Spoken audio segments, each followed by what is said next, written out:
Hello, everyone, and welcome to week 6 of Mid League. I am CamCom, joined by Sulpan here tonight. We have a very exciting matchup, slightly rescheduled as well. Capedogs versus Glacial, Mingos, 3rd versus 4th seed, and very much can decide standings here, Sulpan, tonight.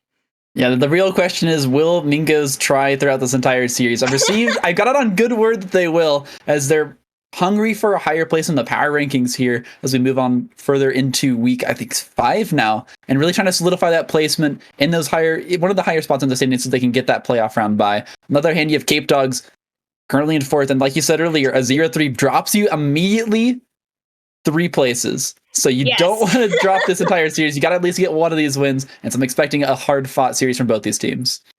Yeah, there's still this massive tie for like 5th/6th seed, right? Like basically all the teams that are not 4th or like top 4 and 10th place, everyone else is tied for 5th/6th. It's such a close race right now. There's 1 or 2 games between like 2nd and 10th. So if you go 0-3 in any series at this point and like a current tiebreaker place team goes 3-0, that's gonna flip the standings on its head. So the standings might look strong right now. It could be completely different in like 3 hours from right now. And if it wasn't crazy enough already, today is also patch day, and we have a few key buffs, and I think for the most part, a lot of these buffs won't affect this match directly, as these players and teams tend to just practice 1 comp or 2 comps, and then they'll just focus on playing to their best ability those champions, as the nerfs don't, they're not gutted any champions. Big, though, will be a Scion buff, so TJ Linear, I would expect that to be well liked by him. And then on top of that, 4 assassins have been buffed on this patch. I think it's Fizz, Kali, and I'm blanking on the last 2. But either way, both these teams having a heavy priority with the support player both these support players playing Lulu. I'd expect her to either be banned out or picked up heavily this series with the addition of a few extra assassins in the game. Yeah, there were a lot of changes, less changes this patch than there were 2 weeks ago, because of course 2 weeks ago was the Worlds patch. That one was like a full essay, a full book, honestly. This one is like just 1 page compared to what the other one felt like, right? So it is just a couple, most notably, I would say the 2 most important nerfs here are that Sona and Soraka, as more commonly beforehand, it was actually pretty popular to see double enchanter bot lanes, maybe more in the competitive or high elo, like pro play levels, right? But if it was discovered in mid league, I think it would be very powerful in mid league. But now 2 of the strongest champions that ran double enchanter, Soraka and Sona, have been pretty heavily nerfed, I would say. Yeah, I think really your only option is you can still run the Seraphine Soraka, which I think was getting played a little bit earlier as well. But the Sona's Soraka, in theory, was considered to be much more powerful, with both those getting nerfed. And on top of that, the Grievous Wounds removal now being changed away from her ultimate. I got added in 2 patches ago, and now it's back off. And so I almost got mixed up there and what the status of her ultimate was. But it is now off of her ultimate, so you can apply Grievous Wounds to Soraka's targets. I'm not expecting to see either of those enchanters here in this game. Yeah, I mean, neither of those champions are really Capedogs, and especially not Mingos types of champions, right? The second that Mingos starts playing Soraka or Sona, I think mid-league has truly fallen. If I see a Soraka or Sona in this game or this series tonight, even before the nerfs, I would have been very surprised. Yeah, we're going to really quickly go to a short delay as we get ready for this match. We'll leave you right back in just a second.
bot lane. Rel, Ezreal are included in that, and you're not going to be CC'd by Rel early on either, and that is usually when Caitlyn Morgana, especially pre-6, have their biggest scaling points, or not their biggest strong points, right? And Rel, Ezreal, they kind of gotta wait till 6 when they start getting a little more powerful. So Caitlyn Morgana will be very strong in the 2v2, but out of the 2v2, especially in team fights, Rel is probably gonna take that king.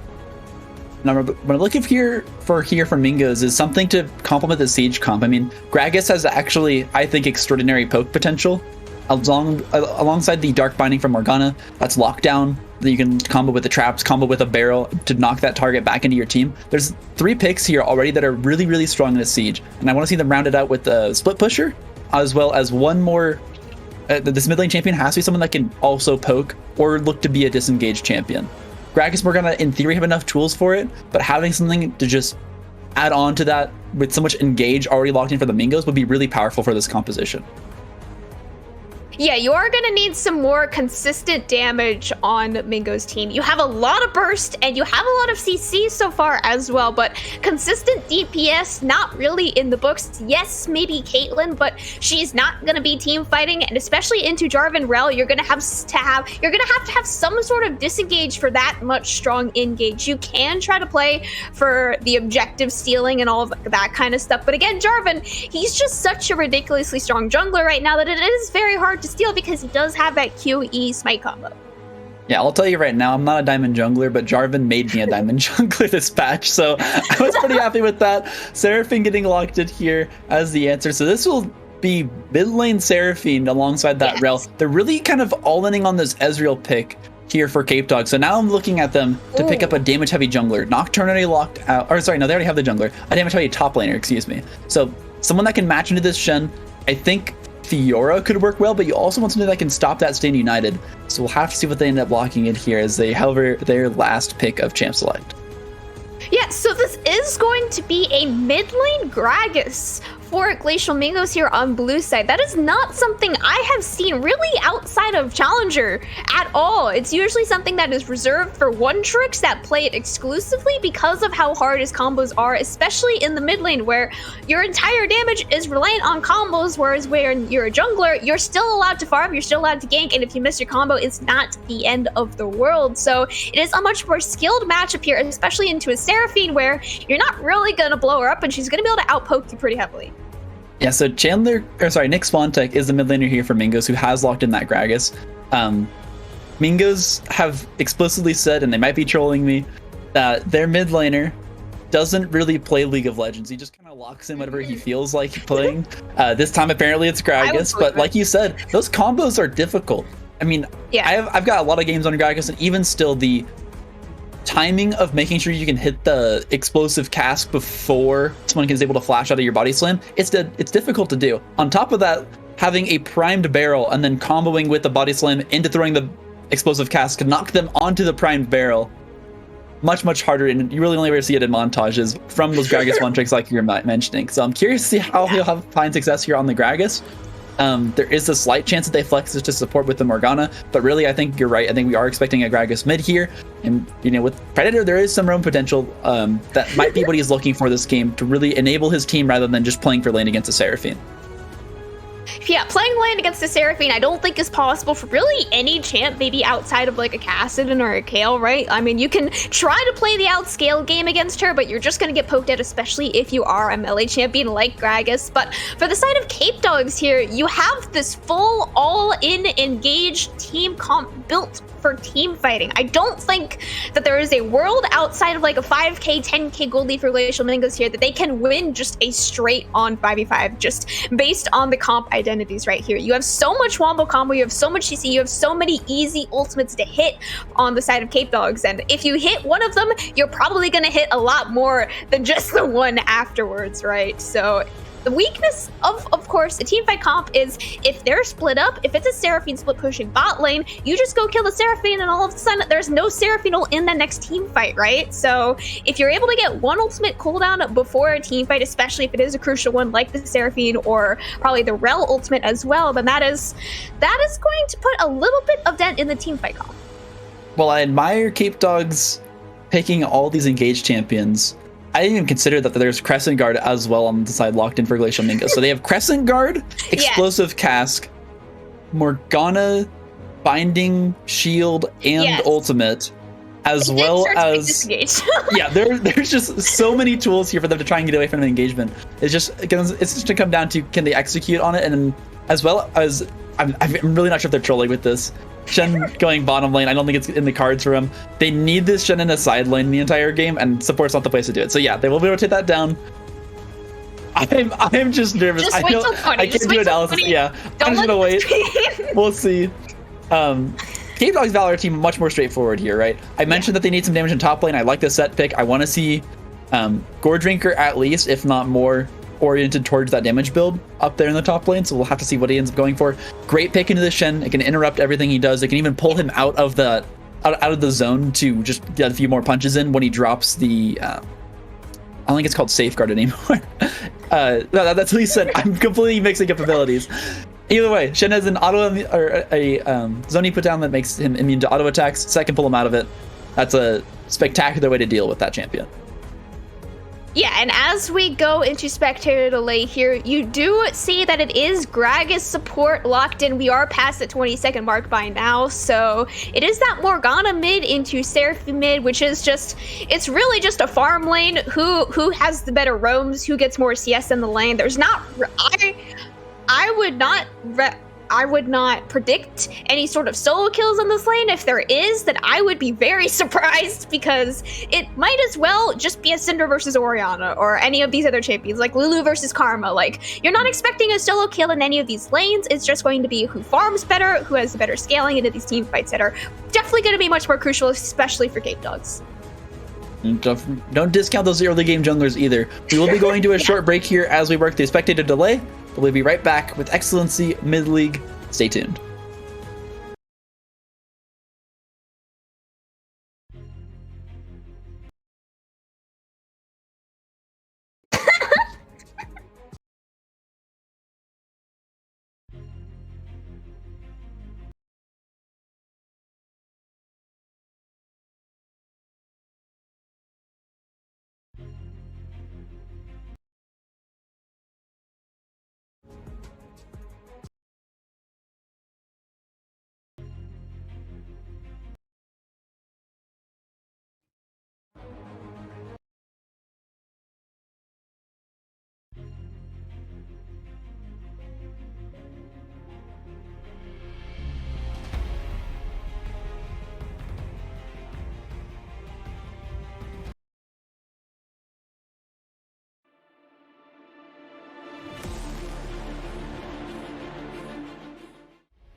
Hello, everyone, and welcome to Game 1 tonight of Week 6 of Excellency Mid-League. You have Glacial Mingos on blue side, Capedog Valor on the red side. Once again, I'm CamComp, joined by Sulpan here tonight. What is up, everyone? We already got some shenanigans here. I love the respect. No autos given, just two top laners having a good time. You love to see it. No one's going to go for an anti-crazy invade. I think they're just happy to acknowledge each other's presence and respect each other as competitors here. Steven Fritz just rockets some sit-ups as usually here spams a thumbs up and compliments his form. Yes, I have to say, this is what we like to see here. We're not BMing, we're not being politics, and of course, the second I say that, David does hit that E, but still, we are being very kind to each other here in the top lane. Usually it is the supports or the mid laners that do the dance party. I haven't seen top laners do it very much, especially in the try push. That push is a very much death push, especially level 1. Yeah, I mean, I was waiting for one of them to break the treaty. I was kind of expecting that to happen once minions spawned. But in the end, even Prince, living up to his name, just stabs him in the back there for a quick 1-2 punch. Yeah, it's the E into the 1-2 punch, right? It's just, man, it puts a little bit of dent into TJ's HP bar, but I mean, he's still a Shen, he's still a tank. There's still not going to probably be any solo kills pre-level 6 here in the top lane, just because Set does really rely on that ultimate to find a solo kill, and especially against a Shen who's just really as tanky, if not more tanky than he is. Will say already, there's an interesting deviation in what I would call standard for both these junglers. Xin Zhao, Jarvan, both extremely strong level 3, both extremely strong early game. You typically see them just do the classic 1-2-3 with red, romp blue, or vice versa if you're on the other side. But both of them opting for more farm heavy strats. You actually had Zhongyi do a full clear there in his jungle, so he'll be level 3 heading into this top side. And Xin Zhao, that's Adam Suki, actually stopped to take Raptors, interestingly enough, which is really hard on Xin Zhao, I think, level 2. So a little bit slower here against the J4, but he will eventually be clearing out and will be very close to level 4, assuming he can secure the Scuttle Crab. Yeah, Xin Zhao and Jarvan are two of those very early game champions, ganking champions, like you said, right, Sulpan? So it's like, you usually can do a 3 camp into an early gank, or you can 4 or even 5 camp into just an early scuttle if you want to play for that more level 6 power spike, and neither jungler opting to take those Krugs probably does not mean they want to particularly play for that level 6 power spike, as TJ forced to flash away from Zhongyi here very early on. If Zhongyi does want to go back for another gank up there, he knows that TJ won't have flash for a few minutes. I mean, he has the timing for it right now. This Shen should be forced to teleport back to this wave. You already see Zhongyi kind of getting primed to here in river, but there isn't Xin Zhao to answer. With early prio already towards this mid lane, Morgana backed and top laner forced to recall. You will see Adam Suki kind of struggle here to try and take the Scuttle Crab, but he's going for it. He flashed for it. He missed the fight. He flashed for the Scuttle Crab, and unfortunately, he is going to fall for it. Was not even able to secure the Scuttle for himself, and Nick also going to be forced to flash away on the Morgana. And just about live. It is a nice another Q landing on Zhongyi there, but he's going to be able to walk it out. He's doing some Cloud9 cosplay at Worlds of last year right there, but I'm not sure if that one's worth. Normally, when you're in that situation, you got your top laner that was forced to recall. Your mid laner was also forced to recall. Neither burn teleport to help you at Scuttle. Just back off. Go next. Try the next crab. You're not going to get this one. And unfortunately, he loses his life, loses flash. Does manage to bait out 2 enemy flashes in the end. But I would overall say absolutely not worth. You know, I think why he did that for us was because we decided to match Cloud9 jerseys. Adam tuned into the stream and was like, I see Cloud9. We're cosplaying Cloud9 tonight. You know what that means is a flash for a level 3 scuttle, die, lose my mid laner's flash as well, and then proceed to get double scuttle. That is the unfortunate news that has now transpired here in game 1 here for the Mingos. As you do see, it's not quite a CS lead for Zhongyi here yet, but he is already on his second half of his second clear, while Adam, he hasn't gotten a single Scuttle Crab quite yet. He is a little bit further in his second clear, but still it is sad to be put behind when you are both trying to play for this early game. And this is the real brutality though. With the first blood, Zhongyi's already managed to get that first component for that Gore Drinker, so we'll have just so much more damage over Adam Suki and across any duels. And really, these 2v2s are just so important for both these teams across that mid lane. I'm really looking at Morgana and Seraphine to enable these junglers and play for that 2v2. But with Zongi just being so much more powerful, they're just going to lose any fight that comes or that ends up coming up in that mid lane area. Yeah, you see Zongi, he's actually playing for this very first Mountain Dragon here. Now, Mountain Dragon does a lot of damage, so if he is found doing this dragon, then they could definitely find a potential pick, but there's no vision. You see Adam, he is still clearing that grump on the top side, so very early, very nice dragon pickup here for Capedogs. Easily picked up there. They know they've got the power across this jungle and mid. They had the push, even about to do the support. They're doing everything. This is Capedogs just playing textbook League. They know where they have their advantages, and they're using every single one of them perfectly right now. They also know that there's a flashless mid laner here, so we'll see what Zongi can do against Nick Swantek. Yeah, Nick is flashless here on the Morgana, but you have a black shield, and you know that Zongi does not have Cataclysm yet available on the Xin Zhao, or the Jarvan even, right? So it is very hard for him to go in, and you do need to bait out that black shield if you do want to go in before, even if Nick doesn't even have flash up. One really funny thing about this 2v2 mid lane is that for both J4 and Xin Zhao, really their only option to fight you is just to dash kind of straight at you, right? Yeah. So for both Morgana and Seraphine, they both have these snares that if the jungler's looking at them funny, they just drop them immediately. And this Spice Scuttle War goes in favor. I think Adam Suki got that one. Okay. Adam 1-1. is able to get a scuttle. Congratulations, Adam. Unfortunately, you still are slightly behind in experience, maybe not in CS to Zongi, but the experience just because Zongi has hung out in lanes for just a little bit longer than Adam. You saw him have that top lane gank. I do believe he soaked a few minions of XP up there, definitely enough to hit level 6 off of maybe one earlier camp if he does want to push that potential lead in the bot lane here. I see Nick Swantek first to 7 here is Jungler's a little bit farther behind. Zongi and Adam actually dead even on EXP here. A few more camps get cleared out. Zongi will finally hit that level 6. And Cataclysm, still a critical ability here, as there's still a few flashes down for the side of Glacial Mingos. Yeah, you still do not have flash on TJ. You don't have flash on Nick either. And Adam, he's going to get here in just a few minutes as well. But bot lane has been a farm lane. Out of all 3 lanes, this was the lane I was least expecting to be a farm lane. Rel constantly wants to go, and Gragas can disengage her and then just go back in onto Ezreal. But I mean, I guess if you just look at these 80 carry ranges, they do have some of the longest ranges, excluding maybe a Senna and an Ashe, of course. But still, Ezreal, Caitlyn can do a lot of damage if they do decide to go in, as you do see just about half of poor Rail's HP chunk right there from just a Q auto. And this is where they're strongest. They got you underneath your tower. Caitlyn's just gonna poke away with those traps. Phenomenal, like just really good placement, honestly. He managed to get a trap into a fully unfiltered Peacemaker straight onto the Ezreal there. Gave as well, just kind of poking out wherever he can. But this spot lane's already super low. They're just gonna be forced to sit back. And this is where you can start to build that gold advantage. You talked about how, what is this? He's got a saber combo, but he can't pull it off. Chandler, he went for the flashy there. He realizes he doesn't have any mana, and he's lucky he gets to walk that one out. Honestly, he did bait out just Josh's flash as well. He does have that Hex flash available for himself, of course, but still Chandler, he went in, he flashed in, realized he didn't have any mana, and just went, well, that's very unfortunate for himself. Yeah, that's rough. I mean, missing out on the flash, that will now bring this, or should in theory, bring Zongi's attention towards this bottom lane. Has now picked up the Rift Herald, can drop that wherever he wants, but right now they're still getting just so hard shoved in. And we talked about how, in theory, Glacial Mingos' comps just straight up loses in a 5v5, and they need to build a gold lead. This is how you do it. You get plates on your bottom lane by just shoving in constantly with this Caitlyn, and they're able to do just that.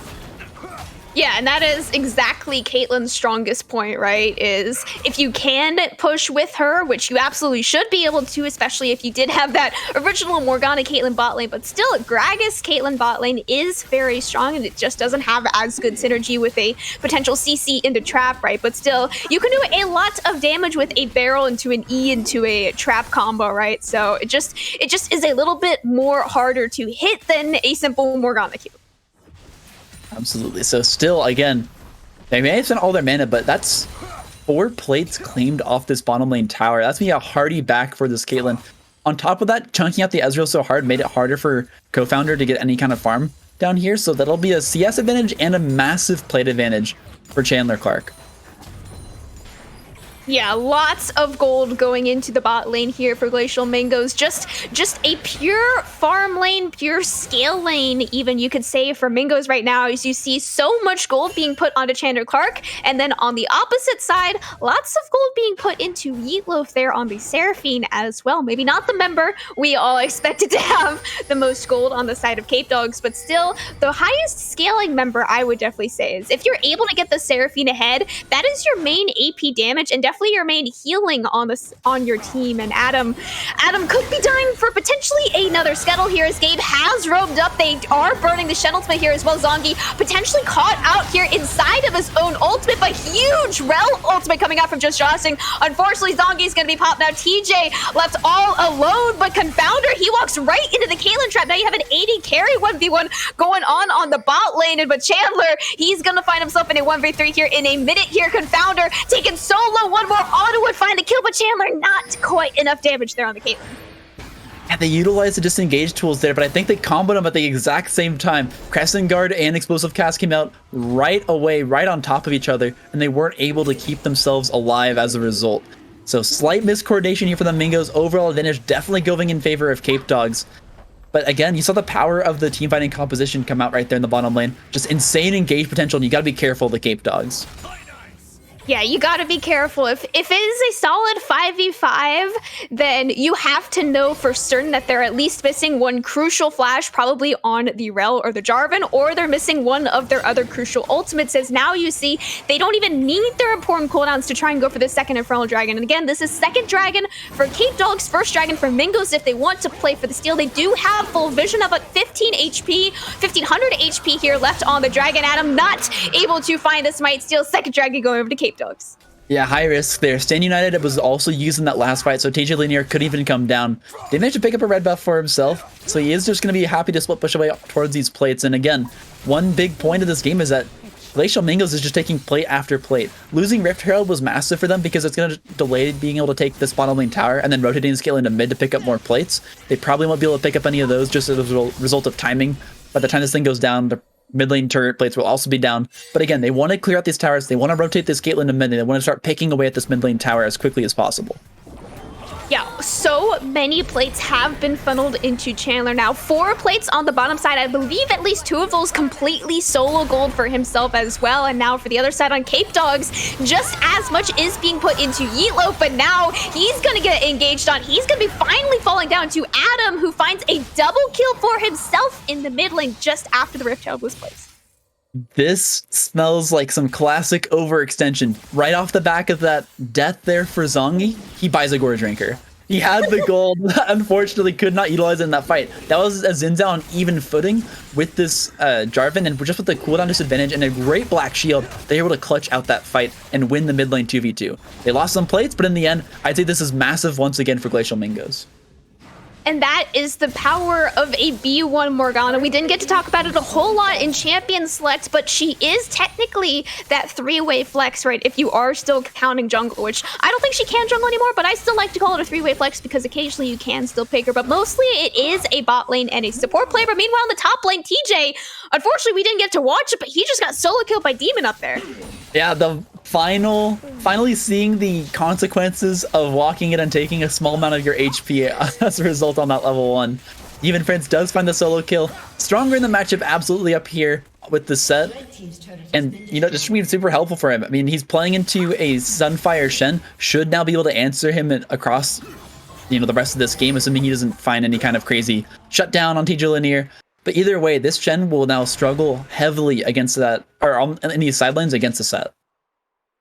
Yeah, that was the importance of going even in this top lane matchup, right? For the Shen or the Set, because either one of them, if they do pick up any early kills, as hard as it might be, if they can definitely snowball enough to just auto win the 1v1 and definitely have to pull at least 2 members from the enemy team. Now that is Demon finding an early lead, now 2-0 on that set, of course. I don't think it's quite enough to pull 2 members yet in a possible side lane because he is still trying to play for these team fights, but if he does pick up maybe 1 or 2 more kills, he could definitely become a real threat in the 1-4. So there's some funky timings happening. Oh, I'm actually gonna get myself off here. Oh, Zongi, he's gonna find himself being engaged on, trying to find the backup engage. Huge Seraphine ult here coming out from Yeetloaf. There is no CC, there is no damage.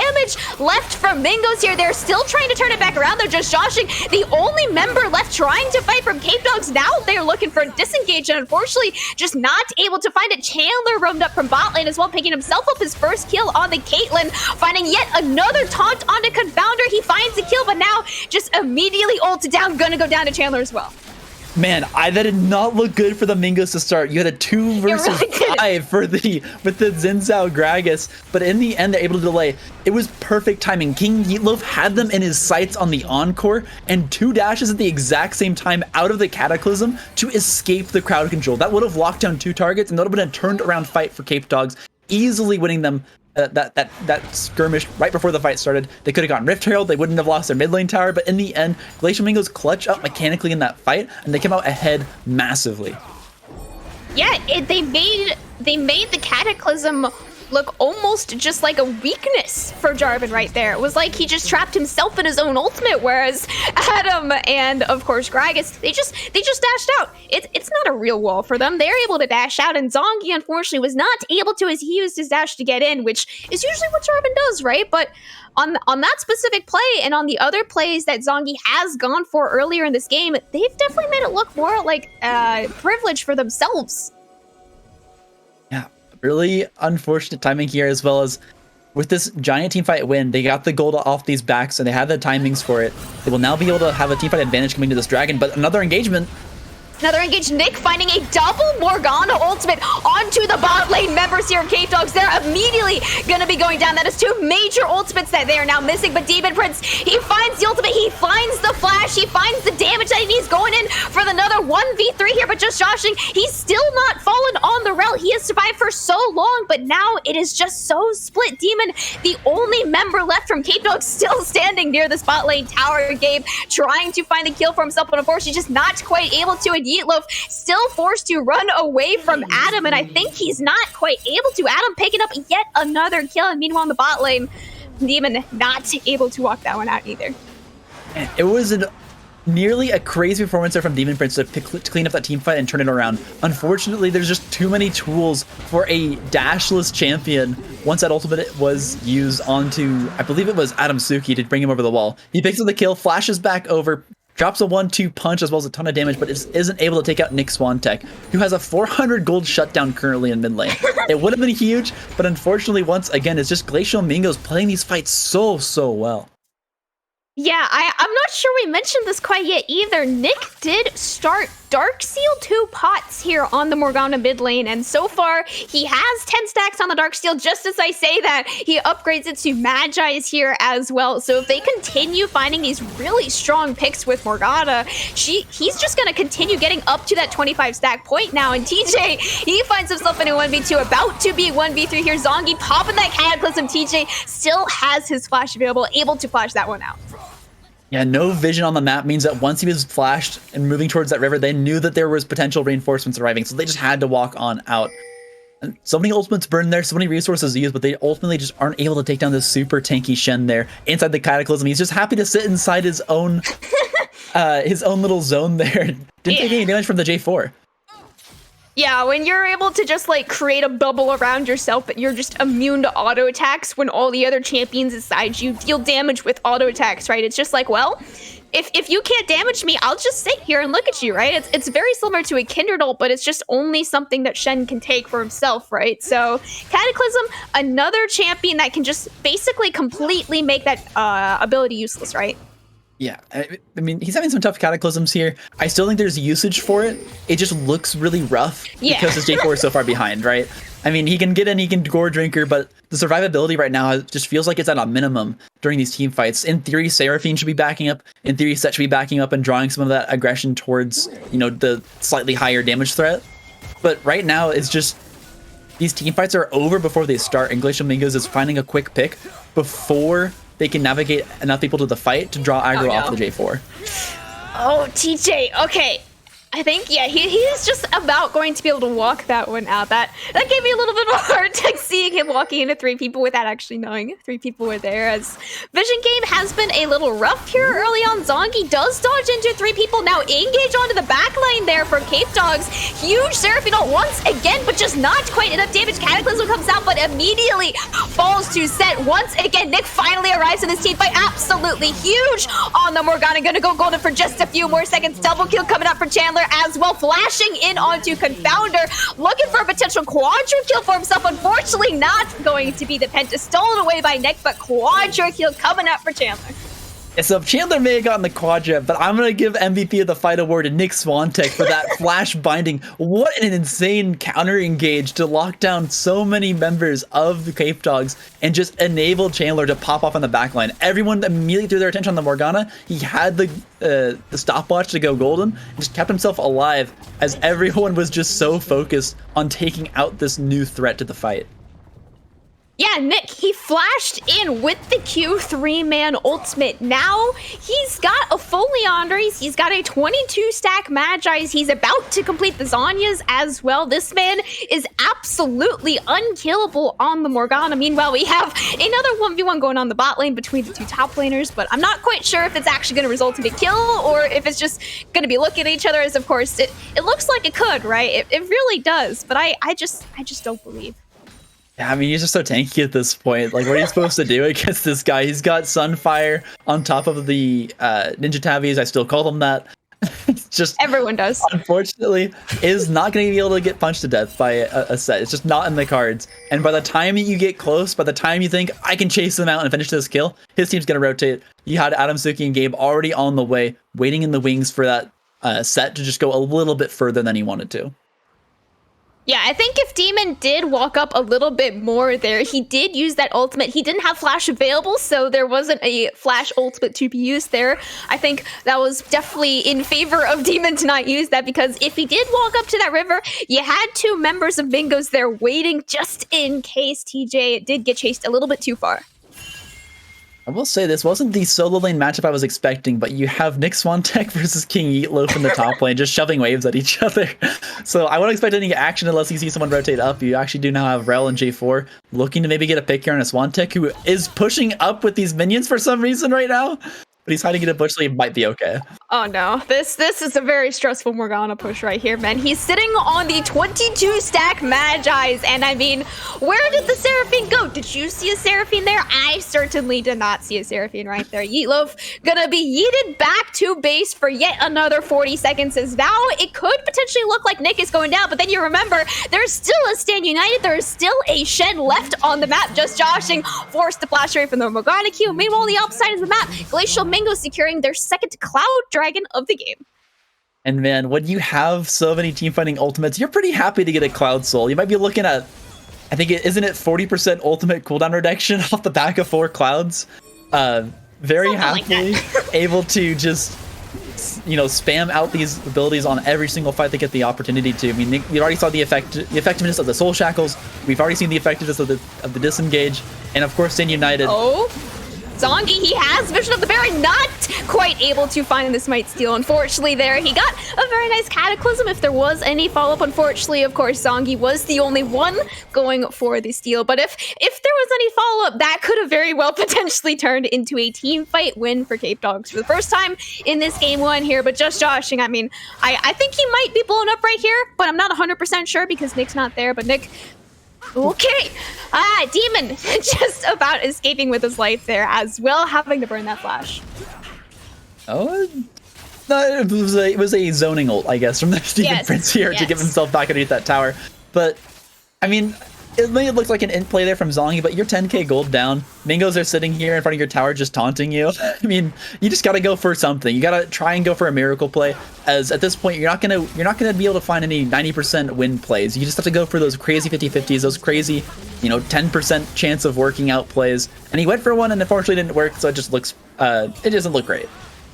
Yeah, and the 50-50s at this point are exactly what Capedog needs because these 5v5s, they are much less than a 50-50% win rate. If you Mhm. can go for a Smite Steal like Zongi did, if you can go for a potential Baron or Soul or Elder Steal later on in this game, if it does go that long, then it is still very much possible Capedogs are able to take this game one. It's just you can't be going for those 5v5s anymore, which is very unfortunate because that is exactly what your comp is built to do. And Xwantek poking out with 25 stacks on the Medjais. I've never seen a Morgana do this much damage, and it hurts to watch. They get stuck in that Dark Binding for so long. No one opted for Merc Treads this game. Everyone going for those Ninja Tavis, which, I mean, I get it. You want to play for the duelist lifestyle. You want to just soak up as much damage as possible. But when you're playing into Morgana, or when you're playing into Morgana Shen, honestly, Merc Treads could really help you out here. Yeah, I can see that, but you look at the damage, right? Just in draft phase, you see a Caitlyn, you see a Xin Zhao, and you think, that's a lot of AD damage. You don't look at the Morgana and predict, hey, maybe she's gonna get a 25 stack Magi is right here once again. You just witnessed how much damage 25 stack Magi Morgana really can do to you, as that was one Q doing half of HP from Demon, and I mean, Nick didn't even look at him again. He just died to the rest of the team. Yep, showing up just in time. There's a reason no one tries to defend that tier of tower. Once you see the mini wave at that tower, you know they're already coming in for that dive. So surprised to see Chandler trying to take it long, but ooh, okay. Ooh, okay, that's gonna be a pretty nice shutdown, falling over to Confounder there in the bot lane. But I mean, that was just Chandler split pushing on the Caitlyn. I think he just wanted to take the tower on his own. I have certainly done that as well as TJ. He could be the next one potentially caught out here, as it is a 34 here in the top side. Yeatloaf, unfortunately, is going to miss that Seraphine ultimate. Huge double knockup coming onto the members of Capedogs here, not allowed to move. But Confounder arrives with a massive shutdown he received from Chandler, finds himself 2 more shutdowns, double kill for himself, looking for a triple kill onto Gabe. But Nick once again showing just how much damage you can do on a Morgana up until he is shut down once again by Confounder. 1, 2, 3, 4 shutdowns in Ezreal's pocket. Right there at the end, a post-mortem kill onto Yeatloaf just with the burn. The double burn build coming out from Morgana. He'll pick up at least one more and earn himself back a few more stacks there on the Medjais. But again, knocking off some of those stacks, and critically, like you said, shutdowns for Ezreal. Getting some more items in this. I would say this is the sole heavy damage dealer on this team composition. You have some bruisers. You have Seraphine, who has a little bit of an AP threat, but really you're relying on Confounder. And so critically getting him ahead might be what Capedogs need to get back into this game. Yeah, and you see, he does have the most gold for Capedogs now. Very crucially, like you were saying, 2,000 gold up on Demon, the next highest gold on his team. So at this point, it is all on Confounder's shoulders to do the damage that Capedogs needs to outdamage the entire rest of Mingos. As Nick, he lost a few stacks right there in that death, right? But still, sitting at 19 is very huge on this Morgana. That very first death, though, does give a few domination stacks over to Capedogs, depending on who did get that assist. As this is going to be a very stressful dragon fight here in a few seconds. This isn't the call. You're down this much gold. You lose one team fight, you lose the game. You can give up soul point. I'm not sure this is a play. Oh, Zongi, he's going to be bursted down immediately by Ziggs, and now the TP's going into the base. There is no recalls to be stopped either. They're not able to walk it out as Chandler. He's going to be flashed on by Sean Lee, as now Confounder going into the backline as well. He does so much damage on the Ezreal, but you are losing your base. You have to go back. It doesn't matter how many shutdowns you get on the Ezreal's Demon Prince. He's the only one here. There's nothing left to protect the Nexus, as Glacial Mingos taking game 1 tonight against Capedogs. And, you know, this is the only way I would expect this game to end. Mingos backdooring off the back of a dragon fight TP. They have minions in the base. Capedogs, unfortunately, try to contest that soul, and they're ready for it. They had a play in mind. They saw the Nexus open. They just immediately jump on it. Nick Xwantek looking to farm up a little bit more for that KDA, put himself on top of the power rankings as a player, and there you have it. Mingos take game 1. Mingos taking game 1. Capedogs now falling 0-1. Once again, these games, they're a 3rd versus 4th place team, right? These games have huge implications on the standings. If there's an 0-3 on either side, we've talked about this a lot in mid-league chat, right? But just for the stream here, Either one of these teams could be falling to 6th, 7th, even 8th place if either one goes 0-3 tonight. And we'll have to see how Capedogs plans to answer back, as they had the early game down. They had great advantages. They were burning flashes. They won a few fights. They forced a blabber flash at Scuttle. I mean, a lot went in their favor. And I'm just curious to see what they can bring out in this next game to counter Mingos' crazy siege composition they managed to build out, an insane early game comeback that they actually had there with the Caitlyn. Yeah, Capedogs, they made a very strong 5v5 comp. They had the team fight of all team fight comps, and then there was just never a 5v5 before they were so far behind that a 5v5 didn't even feel like a real 5v5 anymore. So once it gets to that point, right, it doesn't matter if your team fight is so much better just because of your ultimates. If you're down 5k, 10k gold, then it's just gonna be a bunch of wallet smacking. Yeah, it's something you have to drill into the heads of players sometimes. I mean, you have people who will lock in a 1-3-1 composition, get a 10k gold lead, and decide, yeah, split pushing is a great idea right now. And you realize that that's a way to get shutdowns on the other team. Just group up when you're 10k ahead, man. Just go for it. Just hit the Nexus. Just hit some towers. Go for some kills. You're already far ahead enough. You don't need to play towards your team comp specific style. You can just win a fight. Yeah, and with that, we will be going to a short break here before we go into game 2 here tonight between Capedogs and, of course, Glacial Mingos.